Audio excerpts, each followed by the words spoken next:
मान अंजनीचा सुता तुला रामाच्या वरदान यमुनाने बोला बोला जय जय हनुमान यमुनाने बोला बोला जय हनुमान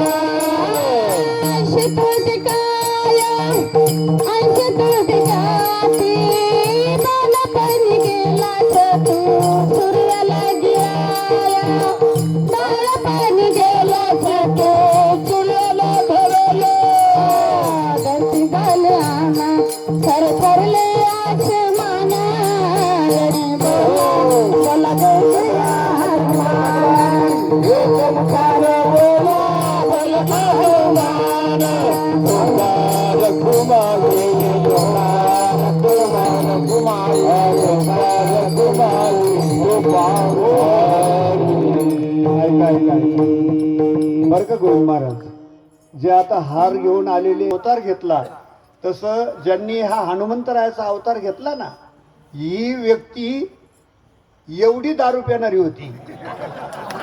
गोविंद महाराजांना सांगतो, बाकीच्यांना माहिती आहे बरं का गोविंद महाराज.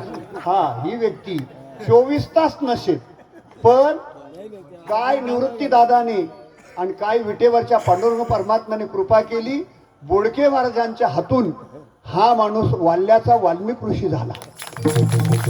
खरोखरच गाढवाचे घोडे आम्ही करू दृष्टी पुढे, संत काय करतील काय सांगावा, संताचे उपकार सांगावया नाही पार. ही खरोखरच बोडके महाराजांचे उपकार आहे.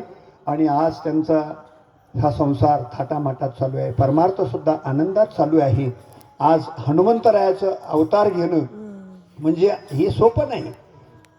वामन भाऊ होते, भगवान बाबा होते, तुम्ही ऐकून आहे. काही काही ठिकाणी बकरं कापायचे, मग जिथे जिथे भगवान बाबा जायचे, वामन भाऊ जायचे, तिथे तिथे ज्या देवाला बकरं कापायचे, डायरेक्ट भगवान बाबा वामन भाऊ म्हणायचे, डायरेक्ट त्या ज्या देवाला तुम्ही बकरं कापतायत ना, भगवान बाबांनी बाबांनी डायरेक्ट त्या देवाला माळ घातली. कोणाला माळ घातली? बोडके महाराज. ज्या देवाला बकरं कापतायत त्या देवालाच माळ घातली. भगवान बाबा म्हटले, आता तुमचा देव बकरं खाणारा माळकरी झाला, इथून पुढे आता त्या देवाला बकरं कापायचे नाही. तस आता हा मारुती इथून मागे बकरं खात होता, इथून मागे कोंबडे खात होता, पण हा मारुती मात्र आता मारुती बनवला, मारुतीच झाला. म्हणून शरण शरण हनुमंता. आता त्यांना शरण जायला काय हरकत नाही, आता त्यांच्या पाया पडायला काय हरकत नाही.